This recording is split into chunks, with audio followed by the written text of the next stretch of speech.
Dando continuidade aqui às nossas aulas de História, nós faremos hoje a apostila C, caderno 1, capítulo 2 de História, páginas 166 a 170,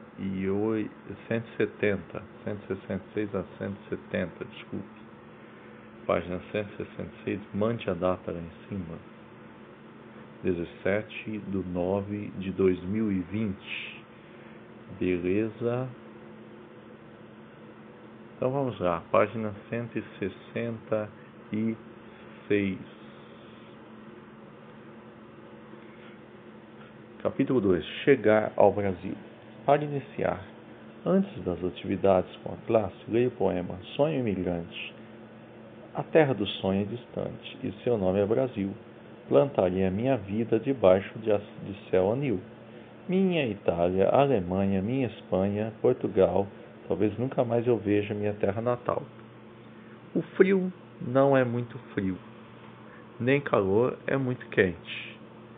E falam que quem lá vive é maravilha de gente. Esse poema foi escrito por Milton Nascimento e Fernando Brant. Aqui nós temos uma foto ao lado, edifício construído em estilo alemão, em Blumenau, no estado de Santa Catarina, que foi fundado em 1850 por imigrantes alemães. Até hoje, grande parte da população da cidade é formada por descendentes de alemães, e essa foto é de 2016. Então vamos às perguntas. O que significa o número 1? O que significam os versos do poema? A terra do sonho distante, e seu nome é Brasil. O que está querendo dizer? Estavam no Brasil? Não estavam? E a número 2. De acordo com o poema, de onde saíam as pessoas que sonhavam com o Brasil? Estão os nomes aí dos países aí. Você sabe alguma coisa a respeito desses países? Se você sabe, você escreve. Se você não sabe, tudo bem. Número 3. Você sabe que oceano essas pessoas atravessavam para chegar ao Brasil? Temos um mapa lá na página 161 que pode ajudar nesse ponto, tá? Você pode dar uma olhadinha aí e também pode estar pesquisando na internet. Página 167. O Brasil português.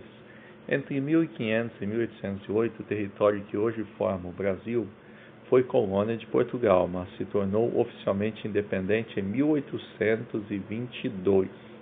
Colônia é a palavra usada para descrever territórios na América, na África e na Ásia que foram governados por outros povos, principalmente os europeus.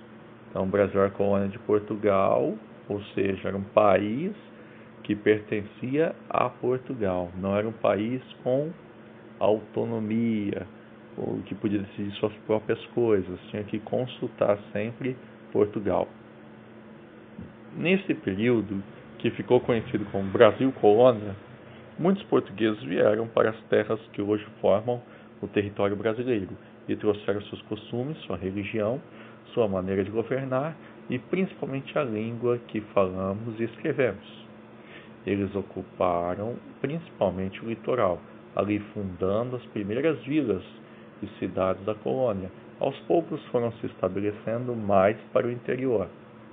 A divisão territorial em municípios também é herança portuguesa, assim como muitas danças, festas, instrumentos musicais, brincadeiras e formas de cultivar a terra. O que é a divisão territorial? É a separação da área de um país em espaços menores para facilitar a administração. O Brasil é dividido em estados e municípios.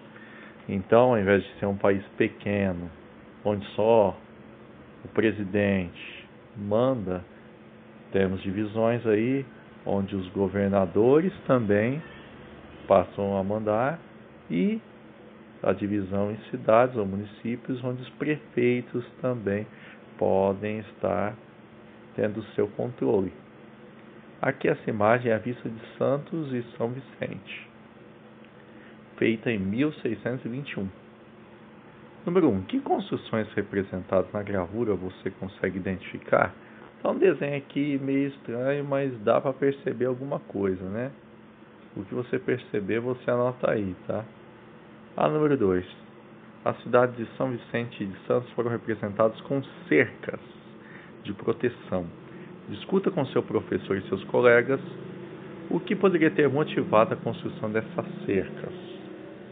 No caso aqui não tem essa discussão, mas por que colocaram cercas para estar protegendo as cidades aí de São Vicente e de Santos? Para que será que elas servem? Próximo a 168. O nome que se dava aos países colonizadores era metrópole. Assim, naquele período, Portugal era a metrópole e o Brasil era só colônia. Mas por que havia tanto interesse desses países em ter colônias? Por que tantos portugueses vinham para o Brasil? Porque a metrópole obtinha da colônia riquezas que ela necessitava, mas não produzia. Então, se um país pertence ao outro, aquele que é o dominado é que trabalhava, adquiria as riquezas para a metrópole, para esse país que mandava. No caso do Brasil, essas riquezas foram várias. Primeiro o pau-brasil, depois o açúcar, mais tarde o ouro e outros produtos agrícolas. Os portugueses também trabalhavam no comércio, vendendo o que era produzido na colônia e em outras atividades. Pau-brasil era uma árvore, ou é uma árvore, que existia em grande quantidade na costa brasileira, quando os portugueses chegaram à América do Sul, em 1500. O nome Brasil teve origem na venda da madeira dessa árvore, porque parecia uma brasa. Diziam que quando jogava um pedaço dessa madeira na água, saía uma espécie de tinta vermelha, ok? Então, era isso aí. Aparecendo anúncios aí de notícias, eu tirei aqui para não atrapalhar a nossa gravação. Então vamos lá. Continuando. Quando os portugueses colonizaram as terras que hoje formam o Brasil, eles impuseram aspectos de sua cultura a outros grupos, aos indígenas que já habitavam essas terras e aos africanos negros que foram escravizados e trazidos para a América. Desses grupos, os portugueses também receberam muitas influências.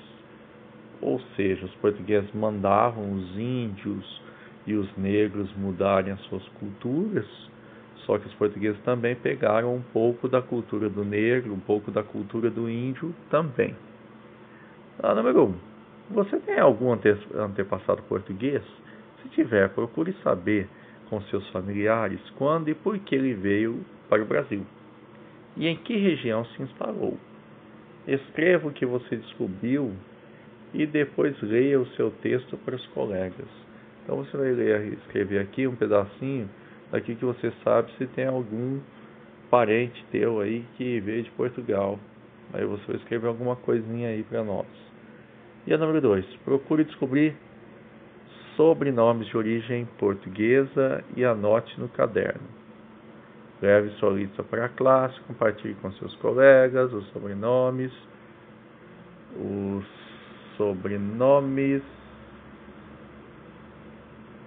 que eles anotaram são iguais ou diferentes dos seus.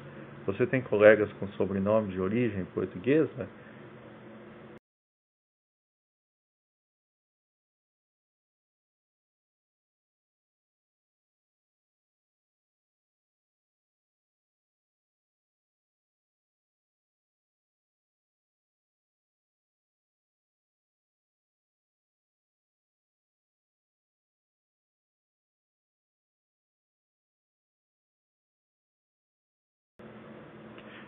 Bom, pessoal, aqui é o seguinte.